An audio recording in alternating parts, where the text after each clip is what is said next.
In this video, I'm going to share with you the 3 mindsets that are critical for weight loss success. These are the 3 mindset strategies that I used to lose 120 pounds after being overweight for 25 years. And it's the same ones that my clients use to start seeing numbers on the scale that they haven't seen in decades. If you're ready to dive deeper after this video, click the link below to find out more. This is Erin Adri with Make This Your Year. Let's go. Number 1, you want to have it. You have to want to be successful. It sounds obvious, but it's actually pretty rare. Most people don't really want it that bad. There's a great book called It's Not How Good You Are, It's How Good You Want to Be by Paul Arden. Get this book. It's a small, fun book. And one of the things he talks about in this book is basically everyone who becomes successful in whatever venture in life did so because they wanted to really bad. And we all become the product of our desires. And if you don't want to become successful, you won't. You have to have a burning desire for the long-term end result, because that's what propels you to take the actions in the short term that maybe you don't really want to take. That's what the research shows. When you're really connected to your desired result, the future that you want for yourself, it has a powerful influence on your actions and your decisions and your behaviors. It's the whole idea of when the why is strong enough, you can endure almost anyhow. So people who have a really, really strong desire and they value getting that end result are willing to do practically anything in the short term to get it. Before I get into mindset strategy number 2, I'd love it if you could please like this video, leave me a comment, subscribe to my channel. And if you know anyone you think would like these videos, please share them. It really does help me out. I'm on a mission to help 10,000 women over 40 learn how to shed their weight permanently and live the rest of their lives in their dream bodies. Okay, number 2, think about this. What's the difference between Michael Phelps, who spends his entire days swimming and lifting weights and eating super clean and really going for it, compared to another swimmer who eats pizza and just does a leisurely swim like once a week? They're not even in the same league because the casual swimmer has not decided to commit to swimming as hard as they can. You have to commit. That's number 2. You have to commit. There's also, or this is also another thing that's pretty rare. Think about it. If ever you commit to a certain plan or program and then you cheat, you have not committed. That's not commitment. If your partner cheated on you, or if you cheated on him, we could all agree that's not much of a commitment. Commitment is an all or nothing kind of thing. There's no shades of gray. And the worst thing is sometimes people start a weight loss plan knowing full well they're not going to commit. That's why the phrase progress, not perfection, makes me so mad. I get the intention behind it. Don't quit if you fall, just keep going without expecting perfection. Sure, that makes sense, but you can't use it as an excuse for your lack of commitment. You can't be on a weight loss plan, but then you're at a party and there's cupcakes, so you grab one and tell yourself it's okay, progress, not perfection. You are what you're most committed to. And I would say that person is committed to her excuses. And what she really wants is to live a life of short-term dopamine hits and immediate gratification, which comes at a price. So committing means that you've reached the threshold where you've made the decision. And don't even bother trying a weight loss program if you haven't reached this threshold, because it will only frustrate you. You can try to eat healthier. You can try to cut back on sugar.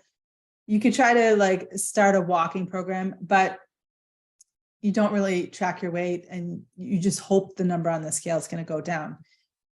You're not there yet in your mind. You haven't made the decision to commit. You're just casually dipping your toes in the waters, but you're not really going for it. Compare that to once you reach a point of commitment, it's like a point of no return. Like you shift from doing to being, from someone who just goes swimming once in a while to someone who is determined to become a world-class swimmer. It's someone who's prioritizing eating delicious foods, and they're just dabbling in weight loss attempts with a little bit of healthy, or a little bit of effort. Compare that to a person who is absolutely going to take their weight off because they value their health and they know it will increase the quality of their life. Whoever you're being right now reflects what you're most committed to.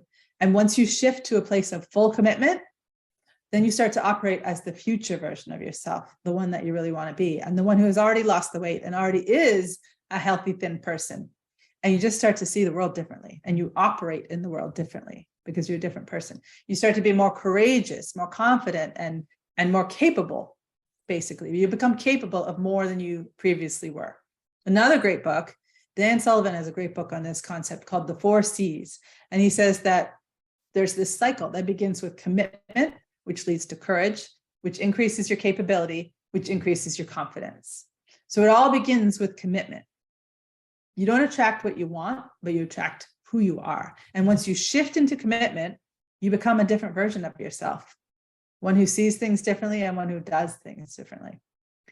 Number 3, one of the challenges on my weight loss journey was, like, it's not a straight line from start to finish where everything goes perfectly, right?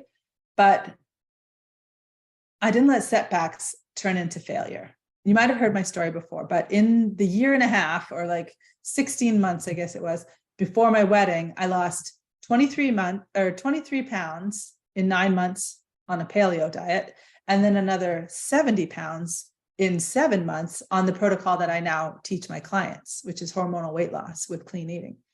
Anyway, so I looked great before my wedding. I was down 93 pounds from my heaviest, and I felt amazing. And then shortly after my wedding, I got pregnant with twins and gained 70 pounds, and then another 10 after they were born, when I was trying to figure out how to take care of them. So I pretty much gained it all back. And I felt bad about myself at first. I sulked, I got down about it, but then I picked myself back up and I got back on the horse. And actually this time I had even more desire and commitment. So I set my sights high and I set a goal for 120 pounds, even less than I weighed on my wedding day. So here's number 3. You have to persist and you have to be in it for the long term. You can't commit for like 4 to 6 weeks. And then if the number on the scale isn't exactly what you want it to be, then use that as an excuse to quit. No, you need to be committed enough to use that as a reason to adjust and iterate and tweak your plan. Maybe you need to put in more effort. Maybe you just need to switch things up a little, but you definitely don't need to throw in the towel. Failure is just feedback, right? You're just getting more data on what doesn't work, which is a stepping stone to eventually knowing every single thing about the plan that will work the best for you for the rest of your life. Imagine if you're sitting in a cold room and there's an ice cube in a glass on the table, and the room is so cold, you can see your breath. It's like 25 degrees in there. And you turn up the thermostat, and ever so slowly the room begins to warm up. Now it's 26 degrees, 27 degrees, 28 degrees. The ice cube is still in the glass. 29 degrees, 30 degrees, 31 degrees, and still nothing happens. Then 32 degrees, the ice begins to melt. So a 1 degree difference has finally unlocked the change, but it wasn't actually the 1 degree difference, was it? It was all of the other 1 degree shifts that came before that too, right? You have to be patient and you have to persevere on your weight loss journey. To complain about not seeing results when you're trying really hard is like complaining about an ice cube not melting when you heat it from 25 degrees to 31 degrees. Like, your work has not been wasted. You just can't see the visible results yet because all the action happens at 32 degrees. Just keep going. Be patient. You're about to get to 32 degrees. If you want to keep dipping your toe in the water and fooling yourself into thinking you're trying by just putting in a tiny amount of effort into hitting your weight loss goal and then quitting the first chance you get, then I can't help you. But if you've reached the point where you're ready to make the commitment so that you can stop overeating and finally shed those extra 50, 75, 100 stubborn pounds, then book your free weight loss call with me or with someone on my team, and we will talk about how I help women over 40 do exactly that. I'd love to talk to you about how I could help. So go to erinadry.com or click the link in the description. Choose the time that works best for you. If it's a fit, we can chat. We can answer any questions you might have, see if it's a good fit for you. But don't wait, because these spots do fill up. And really, there's no better time than literally right now to reinvent yourself and create the 2.0 version of you. If you love this video, give me a big thumbs up. And better yet, subscribe to this channel. That way you're informed when I release a new video. But I want to hear what you think. Comment below and tell me, what mindset mistakes have you made? Let me know in the comments section, and I'll see you in the next video.